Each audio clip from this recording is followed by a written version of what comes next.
প্রায় 2 সপ্তাহ 350 ঘটনা হয়ে গেল, কিন্তু বিজেপি এখনো আবাস এবং 100 দিনের কাজে নিয়ে শ্বেতপত্র প্রকাশে আমার চ্যালেঞ্জ গ্রহণে এগিয়ে এলো না।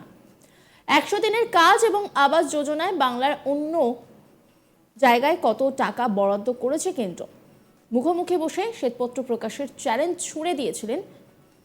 এবার ফের একবার এক্স হ্যান্ডেলে বিজেপিকে ট্যাগ করে বিস্ফোরক মন্তব্য করলেন তৃণমূলের সেকেন্ড ইন কমান্ড।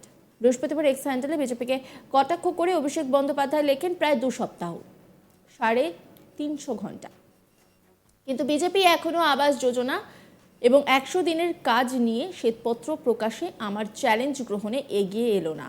বাংলা অপেক্ষা করছে, শুধু সঠিক হিসাব চায়, আর কিছুই নয়।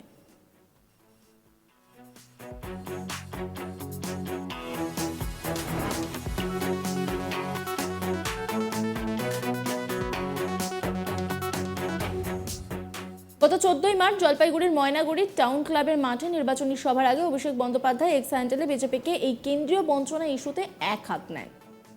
অভিষেক দাবি করেছিলেন, 2021 সালে বিধানসভা নির্বাচনে হেরে যাওয়ার পর থেকে রাজ্যের আবাস যোজনা এবং 100 দিনের কাজের প্রকল্পের জন্য 1 পয়সাও বরাদ্দ করেনি কেন্দ্র। তারপরে কেন্দ্রের বিজেপি সরকারকে শ্বেতপত্র প্রকাশের চ্যালেঞ্জ ছুড়ে দেন তিনি। শুধু তাই নয়, অভিষেক এটাও জানিয়েছিলেন, কেন্দ্র যে টাকা দেয়নি তা প্রমাণ করতে বিজেপি নেতৃত্বের সঙ্গে মুখোমুখি বসে তর্ক করতেও রাজি তিনি। আবারও সেই প্রসঙ্গ তুলে বৃহস্পতিবার নিজের এক্স হ্যান্ডেলে কেন্দ্রের বিজেপি সরকারকে চ্যালেঞ্জ ছুড়ে জানালেন, বাংলার মানুষ অপেক্ষা করছেন, তারা স্বচ্ছতা চান।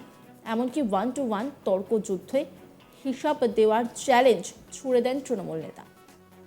তিনি আরো বলেন, কত টাকা 100 দিনের কাজে দিয়েছেন, কত টাকা আবাসে দিয়েছেন তার শ্বেতপত্র প্রকাশ করতে যদি নাও পারেন, বিজেপির যে কোনো নেতা কেন্দ্রীয় সরকারের যে কোনো অফিসারকে কলকাতায় পাঠাবেন।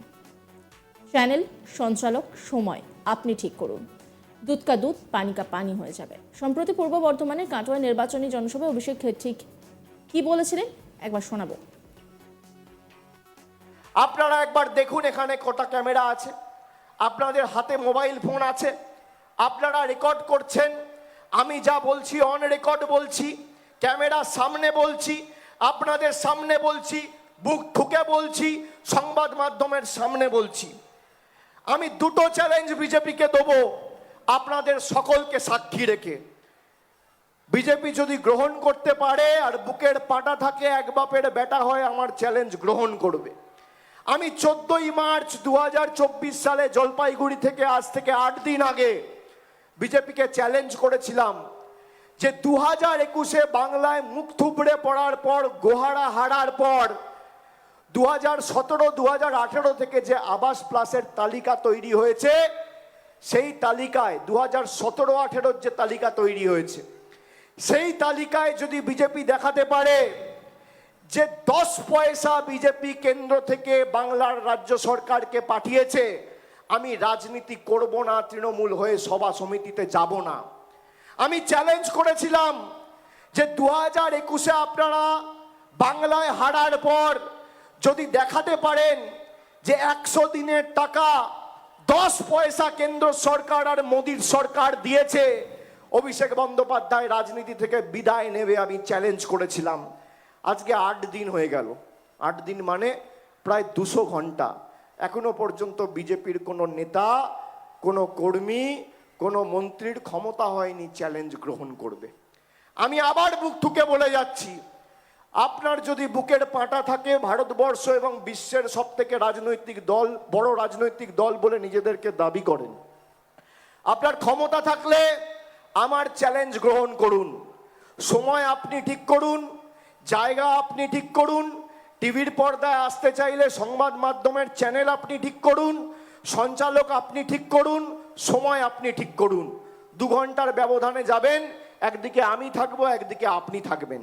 আপনি যদি শ্বেতপত্র প্রকাশ করতে পারেন যে 21-এর পরে মানরেগা আর আবাস প্লাসে কেন্দ্র সরকার 10 পয়সা ছেড়েছে, আমি রাজনীতি করব না, রাজনীতি থেকে চিরকালীনের জন্য অবসর নেব, এত বড় কথা বুক ঠুকে বলে দিয়ে যাচ্ছি।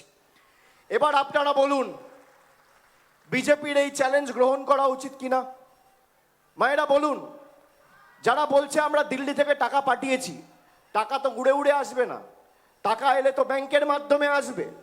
আর ব্যাংকের মাধ্যমে টাকা এলে আপনার কাছে কাগজ থাকবে, আপনি কাগজ দেখান। সিএ আর এনআরসির নামে ভারতের সবার থেকে কাগজ চাইছেন, আর নিজেদের কাছে কাগজ নেই। এতই জড়া জীর্ণ বেহাল দুর্দশা আপনাদের। আপনি যেদিনকে শ্বেতপত্র প্রকাশ করবেন আবাস প্লাস আর মানরেগা 21-এর পরে, আমি তৃণমূলের জন্য সভা সমিতি করতে যাব না। আমি টিভির পর্দার সামনে বুক ঠুকে বলে দিয়ে যাচ্ছি, আপনার ক্ষমতা থাকলে আপনি করুন। এরা পারবে না। এদের যদি ক্ষমতা থাকে এরা আসুক, একদিকে আমি থাকি, একদিকে বিজেপির নেতারা থাকুক। তারা তাদের রিপোর্ট কার্ড নিয়ে আসুক, আমি আমার রিপোর্ট কার্ড নিয়ে যাব। এর আগে একাধিকবার আবাস ও মনরেগা নিয়ে শ্বেতপত্র প্রকাশের দাবি তুলেছেন অভিষেক বন্দ্যোপাধ্যায়। কেন্দ্রের বঞ্চনার অভিযোগে 10 মার্চ ব্রিগেডে জনগর্জন সভাতে চিঠি দেখিয়ে তৃণমূলের সর্বভারতীয় সাধারণ সম্পাদক বলেছিলেন 2022-23 এবং 2023-24 অর্থবর্ষের আবাস যোজনায় একটি টাকাও দেয়নি কেন্দ্র। তিনি দাবি করেন এ নিয়ে প্রধানমন্ত্রী শ্বেতপত্র প্রকাশ করুন। আর এই দাবি তিনি বারংবার করেছেন। আবারও কিন্তু তিনি একটি খোঁচা দিলেন। তিনি এক্স হ্যান্ডেলে একটি পোস্ট করলেন এবং এক্স হ্যান্ডেলে পোস্ট করে কিন্তু তিনি সেই একই দাবি করেছেন। দেখতেই পাচ্ছেন সেই এক্স হ্যান্ডেলে তিনি পোস্ট করেছেন। তিনি লিখেছেন প্রায় 2 সপ্তাহ 350 ঘন্টা হয়ে গেল, কিন্তু বিজেপি এখনো আবাস যোজনা এবং 100 দিনের কাজ নিয়ে শ্বেতপত্র প্রকাশে আমার চ্যালেঞ্জ গ্রহণে এগিয়ে এলো না। বাংলা অপেক্ষা করছে, শুধু সঠিক হিসাব চায়, আর কিছুই নয়। আমরা জানি গতই 14 মার্চ জলপাইগুড়ি ময়নাগুড়ি টাউন ক্লাবের মাঠে নির্বাচনী সভার আগে অভিষেক বন্দ্যোপাধ্যায় এক্স হ্যান্ডেলে বিজেপিকে এই কেন্দ্রীয় বঞ্চনা ইস্যুতে এক হাত নেন।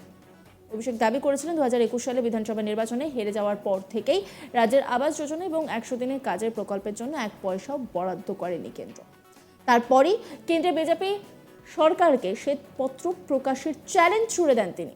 শুধু তাই নয়, অভিষেক এটাও জানিয়েছিলেন কেন্দ্র যে টাকা দেয়নি তা প্রমাণ করতে বিজেপির নেতৃত্বের সঙ্গে মুখোমুখি বসে তর্ক করতেও রাজি তিনি।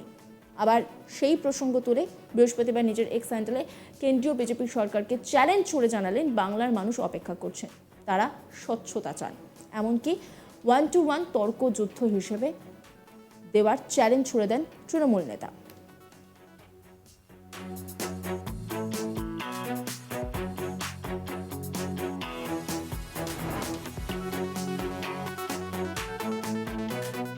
তিনি আরো বলেন কত টাকা 100 দিনের কাজে দিয়েছেন, কত টাকা আবাসে দিয়েছেন, তার শ্বেতপত্র প্রকাশ করতে যদি নাও পারেন, বিজেপির যে কোনো নেতা কেন্দ্রীয় সরকারের যে কোনো অফিসারকে কলকাতায় পাঠাবেন। চ্যানেল সঞ্চালক সময় আপনি ঠিক করুন, দুধ কা দুধ পানি কা পানি হয়ে যাবে।